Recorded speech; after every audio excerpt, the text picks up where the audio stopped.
How have you been able to keep the family board meeting, like, as they age? I think for the listeners, it's always good, maybe just give some framework of it, but how have you been able to prioritize it and keep it relevant as your children hit the latter ages? I'm always interested in that as I followed your story. Yeah, Scott, it's really surprising to me. So last week I turned 51 years old. I can't even believe it. Where the hell is the time gone? Turned 51. We had everyone around the table, older relatives and grandparents and all the kids and two older sons have been dating the same girls for years. And we do a nice tradition of, something, that you really appreciate and something weird or funny about the person. And my oldest son, who is a big inspiration of the family board meeting, of spending this one-on-one time every quarter, he's got his own business now, bought his own house at 20. He's off to a great thing and didn't have the easiest beginning, which is part of in our book. He said, "One of the things I appreciate most about dad is he still takes the time to get one-on-one with me." He's 21. He's a guy's guy. He's a tough fisherman. He can take a hook through the finger and just kinda look at you and pull it out. And so for him to say that, it's kind of it's very compelling, and it's almost overwhelming where I'm going, this wasn't how I felt at 21, nothing against my parents. And I think the fact that I just scheduled it, there's 2 things that I did right. Look, we could have 7 episodes of the things I did wrong, Scott, but let's go on what I did right. I scheduled one-on-one time with my kids. And I always tried to help them find their own path and support it. I didn't try to choose the path for them. And they could come to me with open questions, and my promise to them was, I said, "Look, I will always tell you bad jokes, but I will never lie to you. Come to me," and they're like, "Oh, you've lived up to the bad jokes." I'm like, "Yes, I have." But they can come to me and ask any questions, and I'm just gonna tell them the truth. And so that's just a few of the things that we've done. And, when I have these one-on-one days with them, eh, we're very domineering people as entrepreneurs. We think we know what's best. My whole rule with these one-on-one days was, you're going to choose. I'm not choosing. What do you guys want to do? I'm all in. Choose what you want. Because so for my oldest son, for example, I will choose surfing 10 out of 10 times over fishing. He'll sir he'll choose fishing 7 out of 10 times.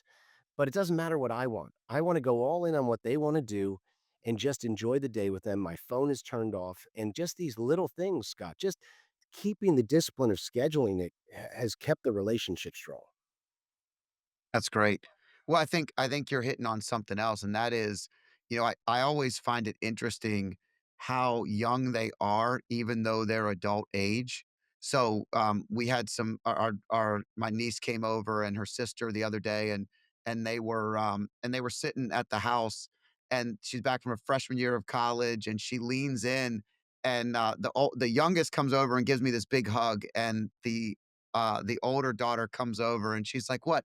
You don't give me the same loving that you used to give me?" And it was such a childlike moment. Like, it was so innocent, so cute. And I remember going, "You always get the love. Come on over, I'll give you some love." And we sat down together and we started talking, and she started telling me about everything at college. To your point, just because they're 20, 21 years old, they have so much more to learn and so much more to gain. And if you're spending that one-on-one time with your son, it means that somebody else isn't taking them down a path like maybe you or I had to go Yep, on to get to where we are today. absolutely. Yeah, if you don't create the space, you're leaving yourself very vulnerable to your kids trying to figure out some big things on their own or with the help of their friends in the internet. And not that their friends don't mean well, but some friends don't mean well or don't know well. And that's a very dangerous thing in the internet. I don't even need to go there.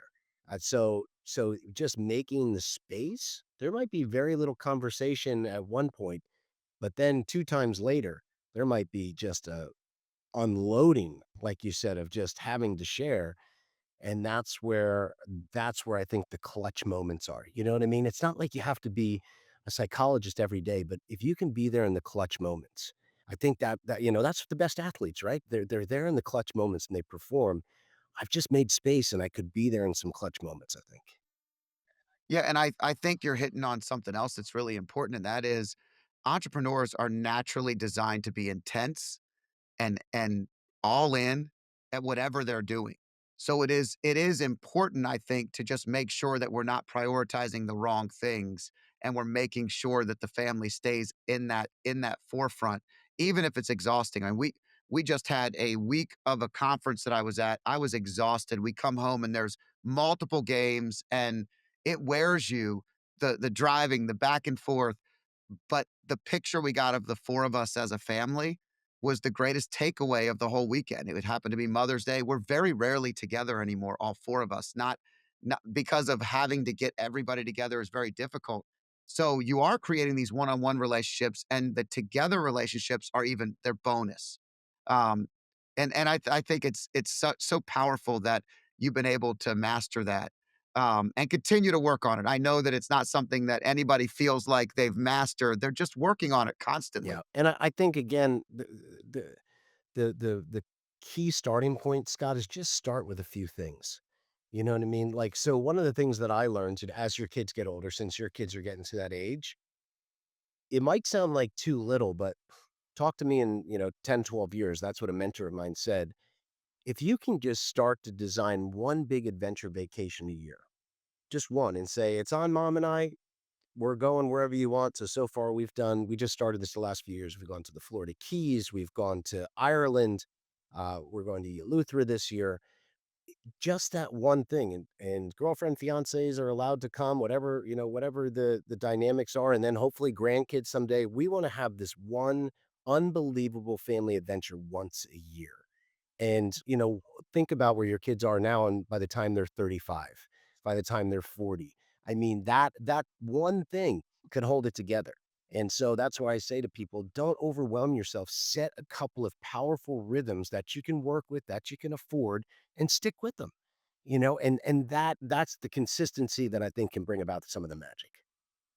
Yeah, it's great, and it's so true. I mean, a couple of years ago, we went to Italy as a family, and it was just it's an adventure the entire time, everywhere we're going. My favorite moment is we're sitting in this winery, and nobody wanted to go except me, and so, we're in this winery, and they're doing a wine tasting, and my youngest son is completely anti the whole experience, but he's sitting there and still listening. The oldest son is approaching college, so he's open to having a sip of wine, and my wife and I are loving it, and we were with another set of friends, but we it was so interesting to watch everybody listen to how they told us the different wines were made, and the kids were asking questions, and the youngest son was actually putting it in and then spitting it. He thought it was super funny. He was at the time like 13 years old or whatever, 14. So it wasn't like he was completely anti, but I like for me, it was so out of the ordinary and so different from normal experiences that we had a really fun time. We walked the place and we left and everyone's like, "What's your favorite part?" Everyone had a different favorite part. That was the other thing. On an adventure, everybody has a different favorite part. So for me, it was just about having everybody around that table because that's how I grew up in a big Italian Catholic family with everybody around the table. That meant a lot to me. So you're creating those memories and it's on their own accord. Absolutely, absolutely, and you can't, I mean, experiences are tough to replace with lectures, and that's what I tell so many parents. They're like, "Well, I want them to just listen on this, if they could do that." I'm like, "If you are 90% lecture, 5% email, and 5% experience, I don't know how that's gonna go."